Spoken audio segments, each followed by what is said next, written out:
I see people making the same mistakes over and over again when it comes to paying off their debt, and they do it without even realizing it. The worst part is that the number one mistake has nothing to do with how much you're paying towards your debt. Today, I'm going to show you exactly what those mistakes are and 3 things you can do to stop the debt cycle. The number one mistake I see people making is refusing to save while paying off debt. Now, I know what you were thinking. You were thinking the number one mistake would be not paying more towards your debt, but it's actually the opposite. Because imagine if you had something come up. You got a car repair, you got a medical expense, you need to buy groceries and you don't have money for it. What are you going to do? You're going to put it on that credit card and that cycle is going to start right back over. That's why I always recommend that you have at least a little bit of cushion, some savings so you can fall back on. That can be as little as $100, $500, $1,000, but you have to start somewhere because something is going to come up. And if something comes up and you don't have the funds, that credit card is coming out to play. And so start by putting a little bit away so that you have some savings for those times when things come up. Otherwise, you're never going to break out of that debt cycle. Oh, but I can hear you now. But Tasha, my credit card interest rate is 28%. Okay.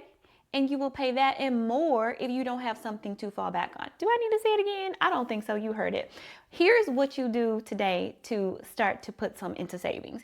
Come up with a number, $20, $50, $10, $100. See what can you comfortably put into savings every paycheck or every month, and then automatically have it go directly into that account. You can set this up through your job, direct deposit that $50. You can set it up the day it hits your checking account on the day that you get paid. You just need to start putting some money away. Now, if you are someone who if you see the money, you're going to spend the money, then open up a separate account, ideally a high yield savings account, and then put it over there where you can't see it. Out of sight, out of mind, and then hopefully you won't touch it and you'll just build up that savings over time. The second mistake is believing the lie, oh, I had an off month. It was the end of the school year.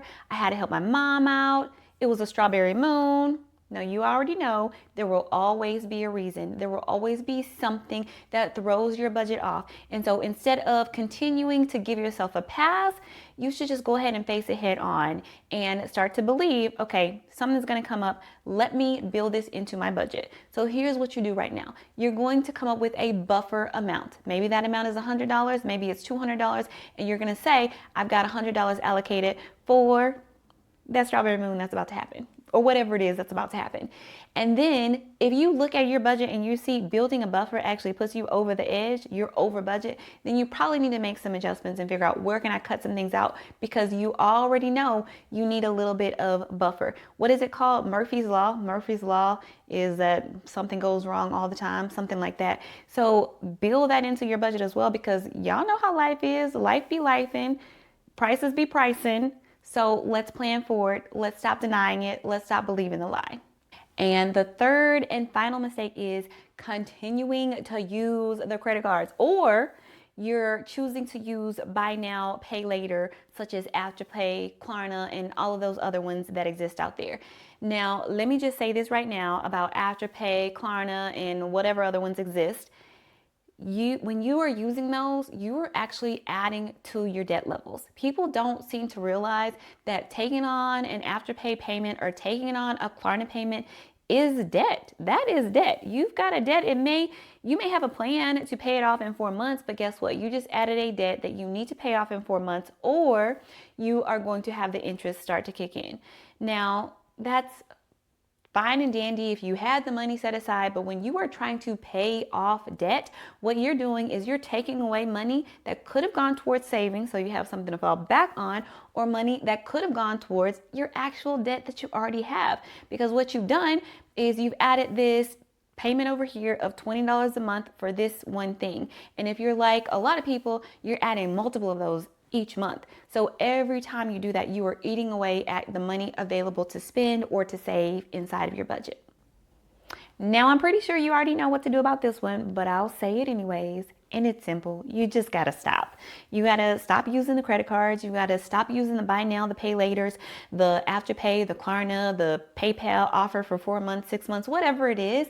so that you can work your way out of that debt cycle. You have to start paying with cash for everything. Pay for stuff with money you already have. And if you ain't got it, you ain't got it. And that's okay. Sometimes we ain't got it and we got to wait for things, and that's okay. All right. If you feel like you relate to any of the things that I said today, leave it in the comments. I want to know, does any of this sound like your experience? What are some things that have helped you to pay off debt? If you are in that process of paying off debt, what are the things you are doing that is helping? Share in the comments so we can learn and grow from each other. Thank you for being here, and I hope to see you in the next one.